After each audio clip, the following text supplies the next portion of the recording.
Thank you. Morning. You've probably noticed there's some random pebbles around. There wasn't enough for everyone, I do apologise.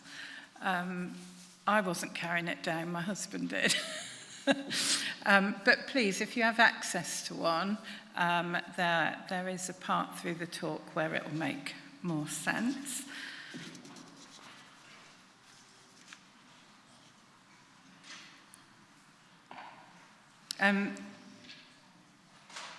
So over the coming weeks, we're going to be looking at the words of Jesus.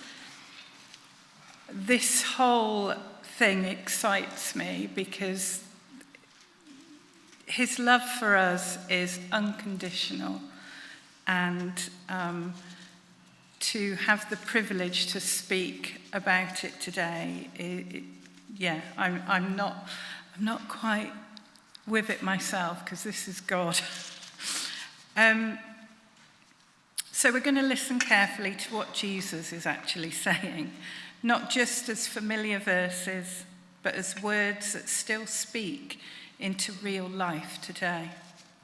The words of Jesus are alive. They often challenge us.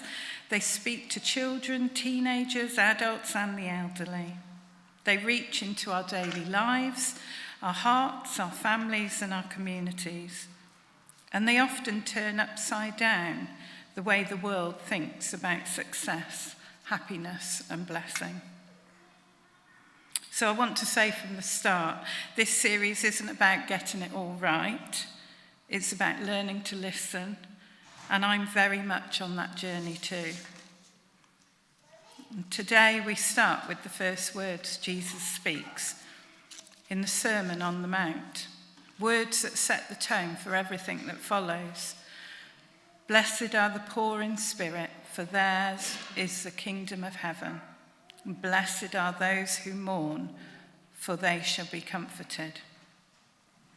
Now, these may feel strange at first. When we hear blessed, we usually think of being happy, successful, or comfortable.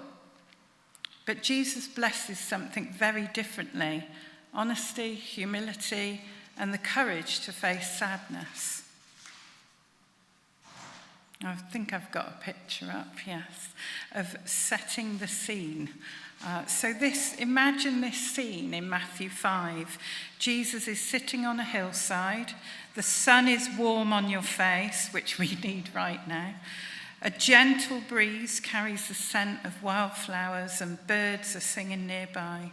People have gathered from all over: families, children, fishermen, farmers, merchants, and even some religious leaders, curious to hear what Jesus has to say.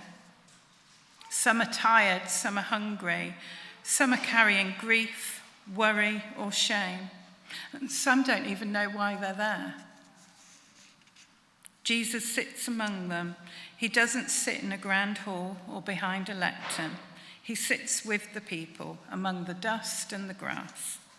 And he begins to speak words that challenge the way that the way the world measures blessing. And the crowd is quiet, leaning forward, listening closely. Even children can hear that these words are different. They feel alive. And Jesus looks at them. He doesn't begin with rules or demands. He begins with blessing. And what's striking is this: Jesus doesn't bless the confident or the powerful. He blesses those who know they need God. Even as I picture the scene, I'm reminded that Jesus meets people where they are, not where they think they should be. So the first blessing is for those who are poor in spirit.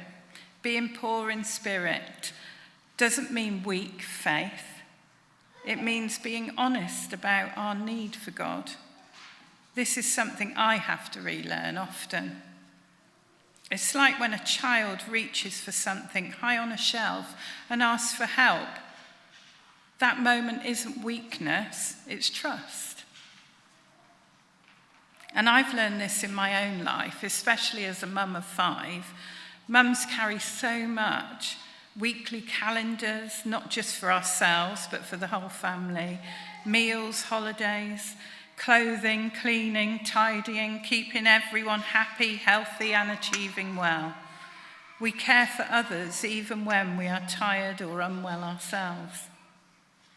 And then comes a season many parents face. The nest begins to empty. A few of us shout for joy, a few of us cry. It varies, doesn't it, friends? But our children grow, move on, and suddenly there's a space, a hole. And with it comes the question, who am I now? What is my purpose? And being poor in spirit is admitting, Jesus, I can't carry all of this on my own. When I stay close to him and share my heart honestly, he supports me through the ache and reminds me that my identity is not just what I do, but who I am in him. So imagine, being the kids and youth pastor, I've got a little object lesson for you. Imagine a clenched fist. I think I've got a picture. There you go. So a simple picture of being poor in spirit is when you hold your hands tightly closed as if you're carrying everything yourself. Imagine holding every worry, every responsibility, and every disappointment. Now, Andy, have you got your fist clenched? Can you receive this gift? In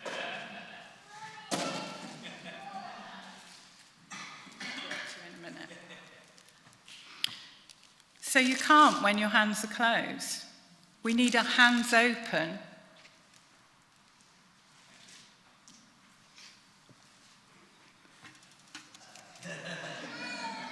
It's just for you, it's empty. So you can't receive that gift when your hands are closed, but when they're open, you can receive it. So as you slowly open them, and we are opening our hands to Jesus, we allow him to take some of the weight and fill us with his presence. And that is what it means to be poor in spirit. Everyone can understand this. Open hands, open heart, trusting God to help carry the load. Maybe take a quiet moment now and open your hands silently and say in your heart, Jesus, I need you.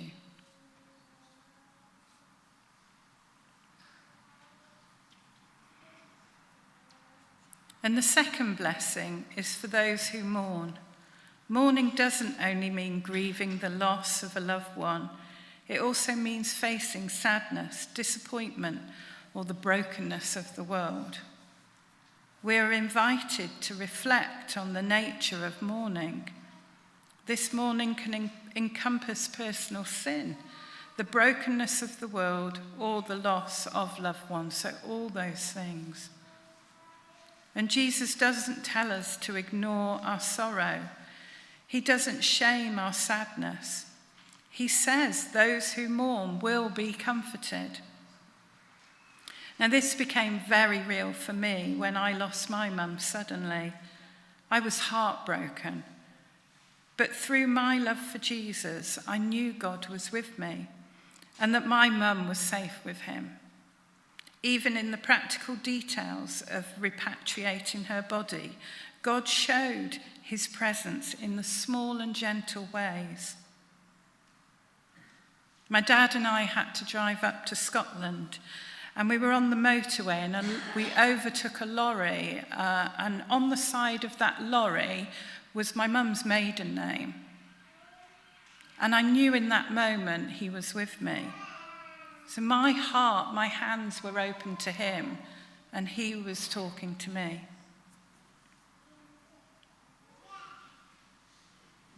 The next day after seeing her body, we stopped at traffic lights, and the car in front of us You know the last 3 letters of the number plate? Well, that car had ANN. My mum's name is Anne. And that, once again, I knew God was with me. My heart, my ears were open. Every piece of paperwork that we had to do, every meeting we had to have that week happened so smoothly. Everyone was so lovely. We even arrived a day early for appointments, very much my father, not me. And we were welcomed in. And there was just nothing difficult about the whole journey we went through that week. It just felt as though God was quietly saying to me, I am here, you are not alone. I don't share that because it made everything easy, because it didn't. I share it because it reminded me that God was near. And even in that season, I had moments where I tried to be strong instead of dependent. And Jesus kept drawing me back. He's got such an amazing gift at that. Now, your stone. If you have one, imagine, if not, holding a small stone in your hand. That stone is like our sadness. It feels heavy when we try to carry it alone. Now, when we give that stone to Jesus, he helps us carry it. We don't always stop feeling sad immediately, but we are not alone in it.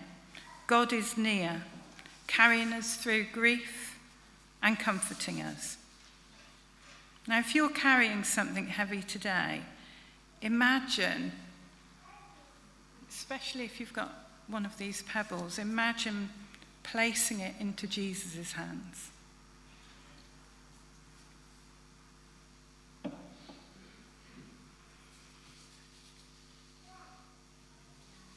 Now, God's promise of comfort, he says to us in the Bible, the Lord is close to the brokenhearted in Psalm 34, verse 18. And God is near to children, adults, everyone who mourns. His comfort is real and present. Sometimes it comes through the kindness of others, sometimes through small signs, and sometimes through a deep peace in our hearts. Jesus is inviting us to bring him our burdens, our grief, our empty-handed honesty. In return, he gives peace, comfort, and a reminder that we belong to his kingdom. And comfort doesn't always mean answers. Often it means presence. And learning to trust that presence is something I'm still growing into. So Jesus invites us today to be poor in spirit, honest about our need, be brave enough to mourn, trust in him with our pain.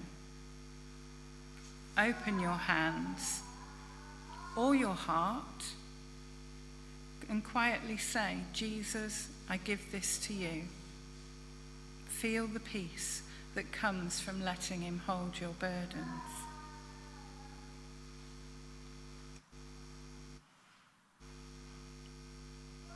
Let us pray together. Jesus, we need you. Thank you that when we are weak, you are strong. Thank you that when we mourn, you are close. Help us stop striving in our own strength and learn to trust you more deeply. Amen. Now, it might sound, listening to this, like I've understood all of this and learned to live it well. I keep seeing Andy smile at me because he knows me so well. But I haven't. I'm still learning. I'm still loving. And I still make the mistake of trying to do things in my own strength. I slip back into self-resilience. I struggle. I get tired. And then gently, Jesus reminds me to open my hands again. This is for you as well, Andrew. Being poor in spirit isn't a one-time decision. It's a daily return. Mourning isn't something we get over. It's something we learn to bring to Jesus again and again. And the good news is this: Jesus never grows tired of us coming back. So as we continue learning the words of Jesus, my prayer is that we don't aim for perfection, but for trust, and that together we learn to listen, to open our hands and rely on him.